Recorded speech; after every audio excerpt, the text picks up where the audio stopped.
Well, if he can't get out of it, get into it.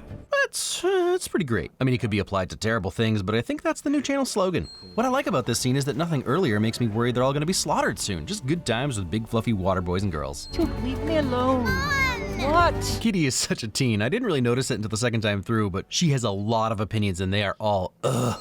The tattoos or markings seal the connection between the metkayina and the Tulkun, just seeing that Ranal has tattoos around her pregnant belly and now her spirit sister does as well. It also makes it very clear who the hunters are going after later. And initially I had questions about the tattoos, but then I remembered not only can the Tulkun effectively communicate with the Na'vi, but we find out they are more intelligent than humans. So they totally chose to get tattoos, which feels immensely badass for some reason. Also, Julia requested an addendum movie to show us how they get tattooed, like actually show us them getting tattooed. Just a whole movie. What? Cuteness overload? Glad nothing could happen to ruin this. Oh man, I'm bad at predicting things lately. They don't know anything.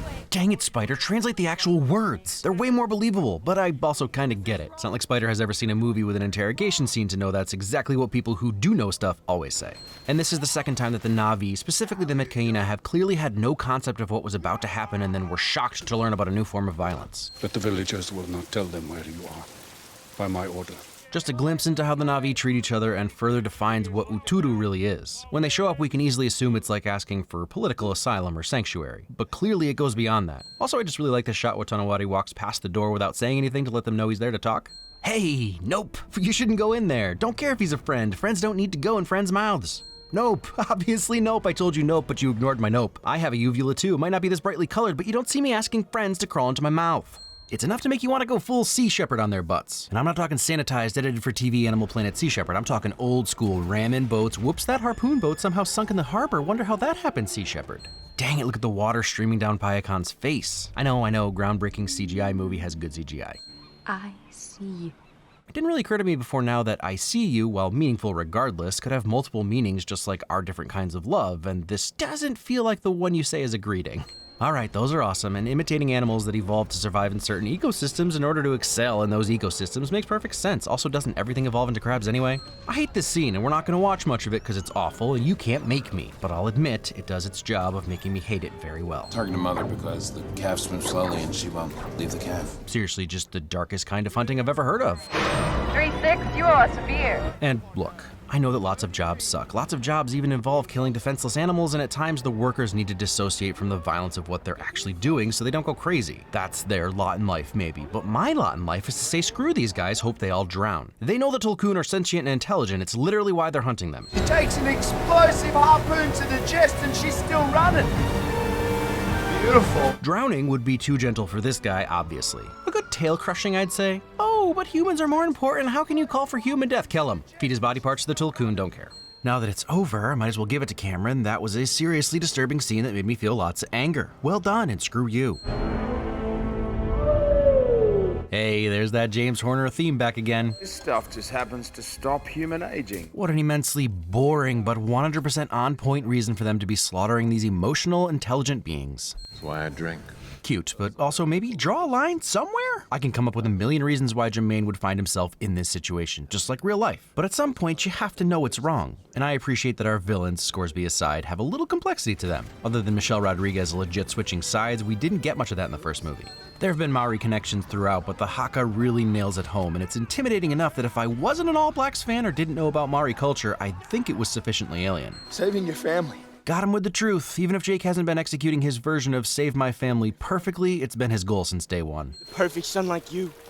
The perfect little soldier. It's hard living in the shadow of older brothers. Luckily for me, I've surpassed my older brothers in every way you can imagine.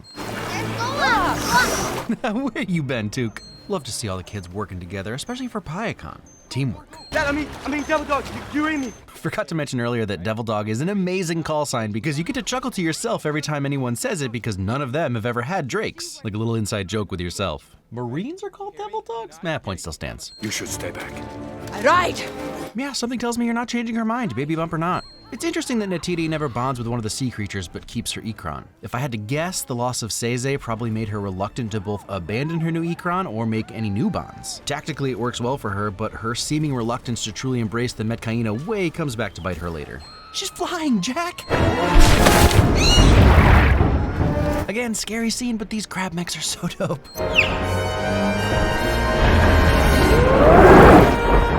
Saving the girl who makes your heart beat fast. I'd like to think it would happen before this for me, but come on. At this point, they've got to be wondering, are we the baddies? They're children. All right, they just murdered a sentient baby less than 24 hours ago. Carry on. Oh, good. Spider's here. Everyone is saved. Oh, come on. We're being too rough on him. You think Spider's doing okay, right, Loak? Yeah, great, cuz. Never better. Yeah.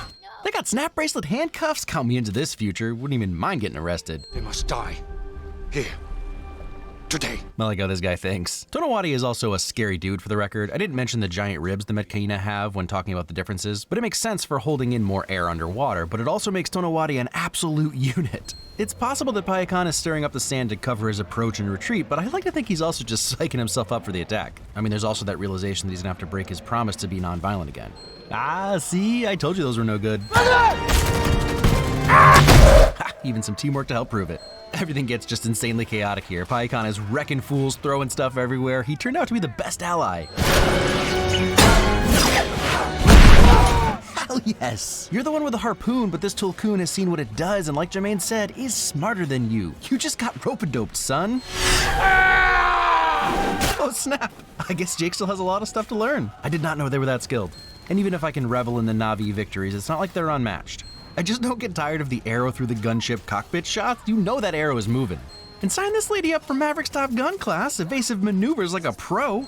Not gonna pretend like that doesn't look awesome, and I think it makes sense. Julia wondered why Jake kept his gun, and like I said in the first movie, we agreed that getting to Neytiri's level with a bow takes a lifetime, and he's just never going to enter a battle that far behind in skill level. So while I'm sure he's training behind the scenes, even 15 years later, he's always gonna grab the rifle when it matters. Yeah, kitty, that's what you get. All right, kitty. No, you know what? If Awa is good with it, who am I to judge? I gotta give Spider credit for thinking to smash the controls. Smart kid with some ingenuity. Oh, and also smashing that guy's face. Oh, and this one. Ah, so this is the way of water. Yep. Got ya! He baited you again with his fin. Dude, seriously. I love how much smarter Payakan is, and it only took one confrontation to understand Scoresby's tactics and own him. Which makes me think they must only attack a pod once, because they'd wreck you once they've seen how your weapons work. Who's got the harpoon now? Jermaine gets it. Haha, you dead. Also brutal. We were a little disappointed when the big ship didn't crush his boat, but we agreed it was too merciful. This works, although he might still be alive. Arm for an arm, or fin. Not your buttercup perv. Ah, she's got your number, get some guy. Let me stick together. Dude. Can't believe I'm tied up again. Yeah, that should probably be lesson number 1 at the Sully Stick Together family meeting later. Easy to forget that even as teens, Neteyam and Loak tower over the humans still. Nice. May have spoken too soon on Jake only teaching Loak how to fire a gun, or maybe Neteyam just thought Loak was too young, or maybe Jake taught both of them in secret because Neytiri would have skinned him alive if she found out. And Loak and Neteyam have come full circle now, diving just like the metkayina. I want to go home. I know. Okay, we're going home. Sorry for playing this scene again, but it crushed me the first time, and it's crushed me every time after. The way that Jake accepts that Neteyam is about to die, so he says whatever he can to comfort him, and probably even bargaining with Awa, that he will go back to the Ometakaya if she spares his firstborn. The eclipse didn't really come into play during the first movie, but it's center stage here. The first eclipse happens when the kids get held hostage and Spider gets taken. The second starts when Neteyam gets shot and doesn't end until the final confrontation is over. A son for a son. Listen, they have our daughters. They have our daughters. Yeah, I'd say appropriate reaction, but that doesn't really do the look on Neytiri's face justice. It is totally correct. She's dead. She's numb and also filled to the brim with rage at the same time. Zoe Saldana captures it all in a way that it feels like something we shouldn't be seeing, as though she'd be embarrassed if she knew. There's hatred for the Sky People, despair for her son, even anger at Jake for starting all of this. Right back to making her fall in love. I'm not saying it's rational, I'm saying that every emotion that isn't joy is flooding over her right now, and you can see it all.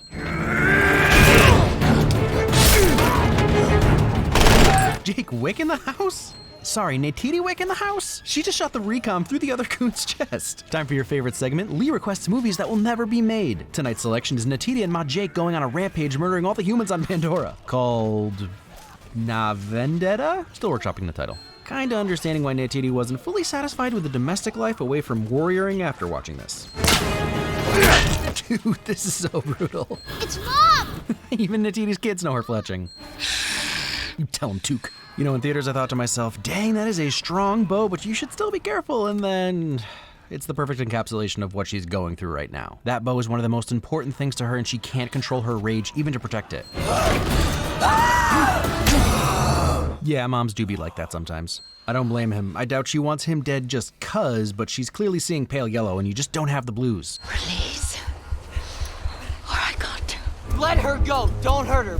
Mom, don't kill him. And this standoff is phenomenal and so atypical. Everyone is concerned for different things and the two people under knife points are more worried about the other than themselves. Brutal. I think it's just the water reflecting off her eyes making them glow green, but dang do they add to her crazed look. I owe you a death. Even for a murderous butthole, that is a badass line. Badass bad guy. I'm coming for you. When I do, I'll kill your whole family. Then let's get it done. I mean, that's also a badass line. Love how the score drops out. Badass good guy. Yep, that's what we do. It's a weird feeling. Reason goes out the window and you just dive into a sea of white spikes. Says a lot about how fast Quaritch adapted to his Na'vi body that he can keep up with Jake, who has been in his for over 15 years. Either way, knife fights on sinking ships are always a win. See what I mean about that smile? Something about it being his second life has gone to his brain. You can hear Jake's arm cinching the choke tighter. And I don't have my theories worked out completely yet, obviously. Something big is coming with Kitty. I'm not saying for sure that she's specifically stronger during the eclipse, but it definitely helps that it's dark when she sends in her breadcrumb rescue lights. Dad, just breathe. Get him. Know that it's Loak. More oof. The way of water has no beginning and no end. Jake is trying, but still messing up with Loak, but imagine the conflicted feelings of pride and guilt hearing the son you believe to be a screw-up speak and embrace the words of the culture you either didn't have time for or didn't make time for. Words that will save your life because he did what you asked and truly joined the metkayina. Loak isn't my son and I just want to hug him and pat him on the back, tell him I'm proud. Mom, I'm gonna give this to you. And it truly is the kids who saved the day. Jake and Neytiri were cooked without them. It's impressive that Cameron got us to care about these new characters so much. Hey, you can always count on my big fluffy boy. I see you, son. You really can't put into words what it means to be seen by your dad, nor what it means to finally see your son for who he is. Even without our exact cultural understanding of what it means to the Na'vi, this again crushes me. Son, come with me. I had a feeling the Quar Dog was going to make it, but Spider being the one who saves him is going to create a dynamic going forward I hadn't considered. We can all feel the feelings between Kitty and Spider, and even though lines are drawn and sides are picked by the end, it's not going to be so clear for everyone else. Of all the things I truly love about Na'vi culture, placing their dead in the fetal position just makes sense to me. You start that way, why not end that way, in the embrace of the earth or sea? Also, please don't bury me at sea, there are whales there. The father protects. It's what gives him meaning. He's repeating the mantra he used to justify leaving the metkayina and head for the sea, but this time he's failed, and I think a part of that is because of what Neytiri said to him in the beginning. This is not a squad. It is a family. Jake is still very much clinging to his past as a human, as a soldier, and it's for good reason. They're still in danger. But I think that he's realizing it also creates conflict with his Na'vi life. The idea that his family is bigger than just his blood, that sometimes just choosing to be ready to fight means you've already lost. He trained his boys out of necessity, but as a corporal, he can't protect them the way a father wishes he could. Knowing what Natayam died for has to fill him with pride and despair in equal parts. We are sea people now. Are you, though? Gonna need some rib expansion surgery and a tail transplant, methinks. But hey, now Jake can have more inside jokes with himself about what kind of a man he is. A man of the sea. Sea Na'vi. Nailed it. I'm happy to see you too. Here, you try.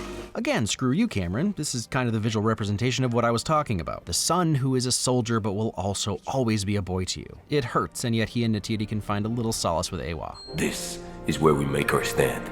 I'd love it if he means the next movie is The Stand and they win, and then the next 3 or 4 movies, or however many Cameron is planning, is just the Na'vi kicking it, just straight lounging for several films. That's definitely that big sweetie pie, fluffy boy pie icon.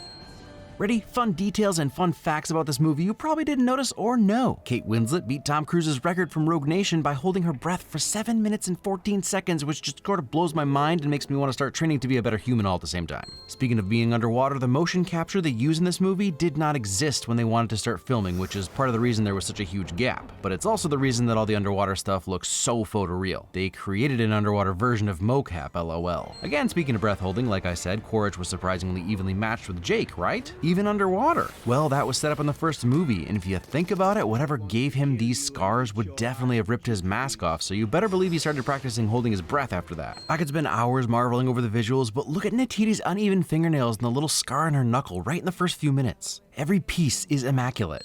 I ended up diving into a lot of the themes in the main section of the video, but I'm really curious about what Cameron has in mind with the idea of family going forward. Sullys stick together is great if you're a Sully. If you're a Socorro, not so much. But obviously there are a bunch of different families happening here. If Kitty and Spider keep heading down this path, Neytiri is going to have a new son-in-law she almost killed. And Spider saved his sordid dad, which led to his sordid dad fully recognizing their family connection. Kitty's biofather is unknown, Jake just joined a new tribe for his entire family because he buried his son there, and ultimately Neytiri was forced to abandon her family to protect her immediate family. All that to say, there's a lot going on and even more is set up for the next movie, familially.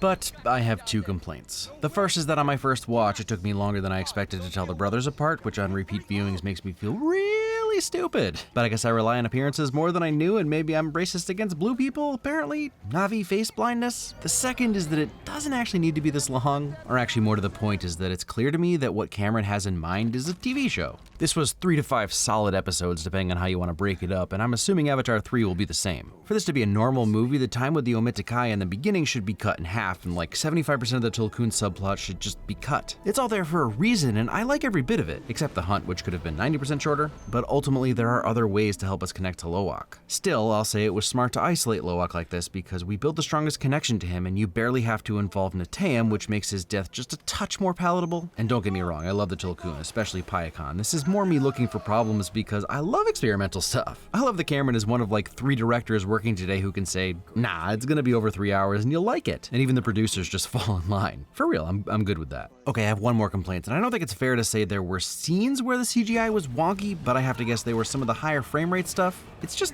weird, and I've checked a bunch of different versions. Tuk's run into the hut is always janky. Who knows, maybe it's the bane of Cameron's existence that he just couldn't get that shot right. The only other thing I can see people not being super stoked on is the writing in general. I'm willing to give most of the issues a pass because, for better or worse, this is very much not a standalone movie. What's Kitty's deal? Why could Loak all of a sudden communicate with Payakan? Why did the dang Ikran bond with these jabronis when Jake had to train so much? And where the crap did Tanawati and his gang go during the eclipse? Saw that the hunting ship was done and pieced out? I guess. I don't really care about any of it. And none of these are plot holes for the record. It's entirely possible the answers are on the cutting room floor, or it'll be answered in the next movie. Slapping a part 1 of this might have been a good idea. People seem to like that, but whatevs. And the story is as much about the plot beats as it is the visuals. This movie is undeniably beautiful. The visuals are simply astounding. I mean, duh. But just things like the wet Na'vi skin, the details and performance that's captured both above water and underwater constantly blow my mind. And this entire new world underwater with flora and fauna that feel both imposing and welcoming. And this movie is a roller coaster of emotion. The moments that really got me just kept getting more intense each time I watched. I mean, by the last time through, I was pretty much teary-eyed from the time Loak finds Jake to the moment Jake says, "I see you," which just turns me into a blubbering mess. And a lot of that is the performances from Sam Worthington and Britton Dalton. Similarly to the plot, nobody's really showing up to an Avatar film for the performances, but they're overall great. Singling out anyone is tough, but I legit didn't know Renal was Kate Winslet until I checked IMDb. And I know we're clearly moving on to the next generation here, but I hope we get to see more of Zoe Saldana in the next one. I mean, I thought for sure she died early in the movie after the trailers, so I'll take what I can get. Glad she's alive.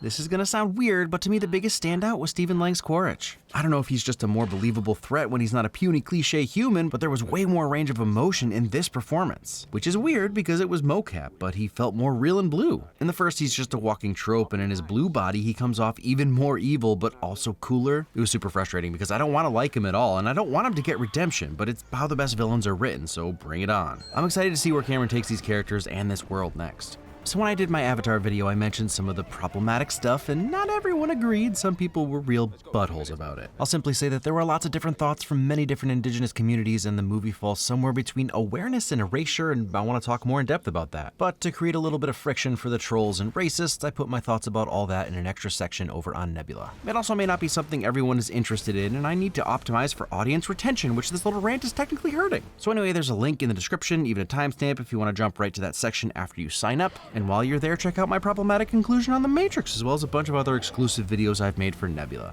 Next week, more dragons.